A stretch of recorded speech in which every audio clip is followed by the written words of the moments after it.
A day in my life as a student na nagfi-feeling content creator? Huy, charot lang. So, heto nga yung ganap ko ngayong gabi. Kumuha nga ako ng 30 pesos dahil nga may bibilin ako sa tindahan. Binuksan ko nga muna yung pinto, saka nga ako lumabas. Pero charot lang, hindi ko nga pwede iwanan yung cellphone ko dito. Heto nga, ang binili ko nga lang sa tindahan ay biskwit. Ipandadagdag ko nga ito sa baon ko para bukas. Dali-dali ko naman kinuha yung bag ko para nga malinisan ko na. Inalis ko nga muna dyan yung mga laman ng bag ko gaya ng papel.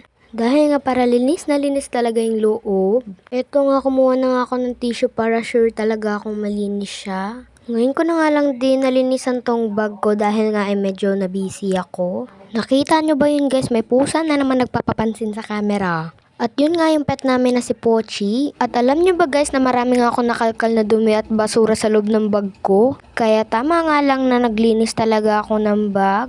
At sa sobrang dami ko ngang sinabi ay hindi ko na namalayan na tapos na pala ako maglinis. At inisa-isa ko na nga itong ibalik yung mga gamit ko sa loob ng bag. At nakita nyo naman yun guys na sobrang dami ko talagang nakalkal na dumi. Kaya naman kinuha ko na yung walis at winalisan ko na ito para nga malinis na. At tapos ko na nga mawalisan itong mga kalat na galing sa bag ko. Kaya naman nilalagay ko na ito sa lagayan. At habang binabalik ko nga yung walis sa lagay na ito na nga palang aso ko ay nagpapakit na pala sa camera. At pagkatapos nga ng banding namin ng aso namin ay kinuha ko na nga itong tumbler ko para nga mahugasan na at malagyan ng panibagong tubig para bukas. At tapos ko na nga malagyan ng tubig guys, kaya naman nilalagay ko na to sa bag. At sinama ko na nga din to palang payong ko dahil nga baka malimutan. At ang cute nga din pala ng kitchen ko na yan guys. Nalimutan ko nga yung pangalan ng character na yun. And by the way, tadan! Tapos na nga rin pala ako maglinis at magayos ng mga gamit ko guys. Yun lang, bye!